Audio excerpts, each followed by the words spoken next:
திமுகவினருக்கு தனது மேல் கோபம் இருந்தால் அதனை ஆடுகளிடம் காண்பிக்காமல் தன்மேல் கை வையுங்கள் என பாஜக மாநில தலைவர் அண்ணாமலை செய்தியாளர் சந்திப்பில் தெரிவித்துள்ளார். எம்பிக்கள் தானாக வருவார், அதுவரை கடுமையாக பணி செய்ய வேண்டும். ஆனால் தொண்டர்களுக்கு என்னுடைய அன்பான வேண்டுகோள், விபரீத முடிவுகள் எதுவும் முதல்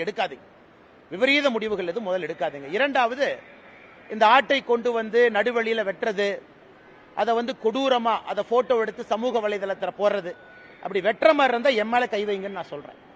திமுக காரனுக்கு அவ்வளவு கோபம் இருந்தால் தயவு செஞ்சு இந்த வாய் பேசாத ஆட்டை விட்டுட்டு நான் கோயம்புத்தூர்ல தான் இருக்க போறேன். இதான் என்னுடைய ஊர். இங்க விவசாயம் பார்த்துட்டு இருக்கேன், கரூர் பக்கத்துல. இங்க நம்முடைய பவுண்டேஷன் இருக்கு, இந்த கட்சியினுடைய தொண்டனா இருக்கேன், எங்க இருக்குன்னு எல்லாத்துக்குமே தெரியும். அப்படி திமுக இருக்கக்கூடிய தொண்டனுக்கு என் மீது அப்படிப்பட்ட ஒரு கோபம், அண்ணாமலையின் மீது கை வைக்க வேண்டும் என்ற ஆசை இருந்தால் என் மேல கை வைங்க. அந்த அப்பாவி ஆட்டை, வாய் பேசாத ஆட்டை நடு ரோட்ல ஏன் தரதரம் இழுத்துட்டு போய் தலையை வெட்டி அது கொடூரமாக அந்த ரத்தம் வெளியே வர்றதெல்லாம் படமாக எடுத்து எதுக்கு சித்தரிச்சு சமூக வலைதளத்தில் போடுறீங்க? இதெல்லாம் தேவையில்லாத வேலை. இங்க தானே இருக்க போறேன், எங்க நான் போக போறேன்? அந்த கை என் மேல வைங்கன்னு நான் சொல்றேன். செய்திகளை உள்ளது உள்ளபடி தெரிந்து கொள்ள ரெஃப்ளெக்ட் நியூஸை சப்ஸ்கிரைப் பண்ணுங்க.